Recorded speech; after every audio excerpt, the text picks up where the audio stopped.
Okay, the overhead press with the hip movement.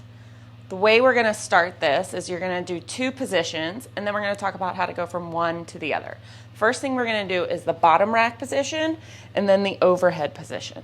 So in the bottom rack position, we want to make sure the elbows are forward and that the wrists are straight. So the bar is going to float under your chin. So when you grab it, you're going to grab it where that knurling meets the smooth, and you're going to wrap your thumbs around. So we want the whole hand to wrap around. You're going to wrench your elbows underneath and get both feet underneath you together and bend the knees so you can stand up with it with your legs. Then you're going to take a step back. Notice how that bar is floating under my chin. It's not touching me. My wrists are straight and my knuckles are to the ceiling. My elbows are forward and towards each other so no one can stick their hands in my armpits. I'm going to squeeze everything really, really tight, and this is my bottom position. Then I'm just going to press it up overhead any old way. When I'm up here, I'm going to shrug my shoulders up so my arms are by the ears. I don't want the bar to be in front of you. I don't want it to be behind you. I want it to be right above you, arms next to the ears. Squeeze tight, big shrug, eyes forward. Bring the bar back down, put it in the rack.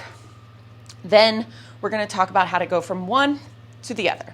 Now, when you're here with the bar floating underneath your chin, we want to get it above the head, which means your face is in the way, and we got to get it out of the way. So we're going to squeeze really tight and move the hips so our face gets out of the way. And by doing that, we're also going to create a little dynamic movement, which is going to help propel the bar up. So what you're going to do is you're going to stand about feet shoulder width apart. It's less important than the squat, but we're still going to point the toes out. You're going to put your hands on your hips. You're going to squeeze your butt, your quads, and your abs. Squeeze everything tight. Squeeze, and all you're going to do is just pop the hips forward. So from the side, it's going to look like this. Squeeze tight, pop the hips forward. So all I'm doing is moving here, and then my shoulders move out of the way because of that. I am not throwing my head back. I'm squeezing tight, popping it forward. And when everything is squeezed really tight and you pop it forward, you're going to sort of bounce back. Okay? That's our hip movement. And the only thing we're going to do when we go under the bar is we're going to be holding the bar here. We're going to do that hip movement. Then we're just going to bounce and press. Okay? So I'm going to show you what you'll do next.